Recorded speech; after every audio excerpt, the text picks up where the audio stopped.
सोचिए कैसा लगेगा तुम्हारे घर वालों को जब उन्हें यह पता चलेगा कि किसी एक इंसान के चक्कर में आके तुमने अपनी पूरी जिंदगी को बर्बाद कर लिया। खुद ही सोचकर देखो ना, पहले कितने अच्छे थे हर चीज में, पढ़ाई में, लिखाई में, काम में, हर चीज में अच्छे थे तुम। लेकिन अब क्या हो गया है तुम्हें? न खाने में मन लग रहा है, न पीने में, न नींद आ रही, न चैन, और ना ही किसी काम में मन लग रहा है तुम्हारा। मुझे भी पता है और तुम्हें भी पता है ये चक्कर क्या है, ये मांजरा क्या है, और तुम खुद भी इस चक्कर से बाहर निकलना चाहते हो। इस दुनिया की बहुत ही कड़वी सच्चाई आज तुम्हें बता दूं कि दुनिया की कोई ताकत तुम्हें इस जंजाल से बाहर नहीं निकाल सकती तुम्हारे अलावा। तुम्हारा दर्द, तुम्हारा दुख, तुम्हारी पीड़ा सिर्फ और सिर्फ तुम्हें नजर आएगी, किसी और को नहीं। इसलिए किसी और से उम्मीदें लगाना बंद करो और अपने ऊपर भरोसा करना शुरू करो। अरे इतने कमजोर नहीं हो तुम, ऐसे तुम्हारी जिंदगी में कई लोग आएंगे और कई लोग जाएंगे। तुम्हें क्या लगता है एक इंसान के कारण तुम अपनी जिंदगी को बर्बाद कर दोगे?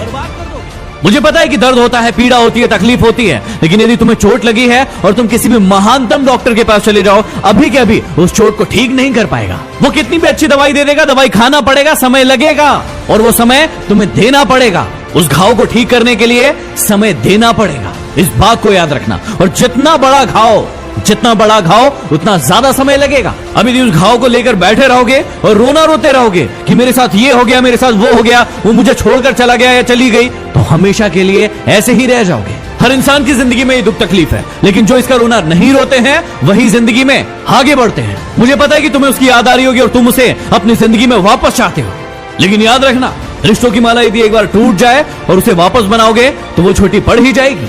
तो अब ये सब फालतू की बातें सोचने की बजाय ये सोचो कि अपनी जिंदगी में आगे कैसे बढ़ना है। कहा था ना उसने तुम्हें कि तुम अपनी जिंदगी में कुछ नहीं कर सकते, तुमसे कुछ नहीं होने वाला। तो क्या सही साबित कर दोगे उसे? क्या सच में तुम वैसे ही हो जैसे वो तुम्हारे बारे में सोचते थे कि तुम जिंदगी में कुछ नहीं करके दिखा सकते? और यदि वाकई में ये सच है कि तुम में हिम्मत नहीं है तो बंद कर दो इस वीडियो को, क्योंकि सुनने से कोई मतलब नहीं है। लेकिन यदि आग है अंदर कुछ बनने की, कुछ कर दिखाने की, तो इस वीडियो को तब तक देखना जब तक कि तुम्हारा खोया हुआ सम्मान तुम खुद से वापस न ले लो। याद है ना कितना जलील किया गया था तुम्हें तुम्हारी औकात याद दिलाई गई थी। अब ये तुम्हारे ऊपर निर्भर करता है कि तुम्हें भूल जाना है वो सब, या फिर उन्हें उनकी औकात याद दिलाना है। मुझे नहीं पता कि तुम खुद का कितना सम्मान करते थे, खुद को कितनी इज्जत देते थे, लेकिन आज के बाद याद रखना, खुद का सम्मान सबसे पहले। यदि तुम्हें लग रहा है कि भूलना मुश्किल है और नहीं भूल पाओगे, तो कौन कह रहा है भूलने को? मत भूलो, अपने आप को आगे बढ़ाओ, और इतना आगे बढ़ाओ कि पूरी पृथ्वी पर चाहे वो कहीं भी हो, जब तुम सफल हो तो तुम्हारी सफलता की गूंज उसके कानों में सुनाई पड़े। तो चलो एक काम करो, जिसे भी अपनी सफलता की गूंज दिखाना चाहते हो, बताना चाहते हो, उसके नाम का पहला अक्षर कमेंट बॉक्स में जाके लिखो, और अपने आप से वादा करो कि अब तुम नहीं रोगे, रोएंगे वो जो तुम्हें रुलाने आए थे। यदि बात दिल तक पहुंची हो तो शेयर कर देना। अगले वीडियो में फिर मिलते हैं। Signing off.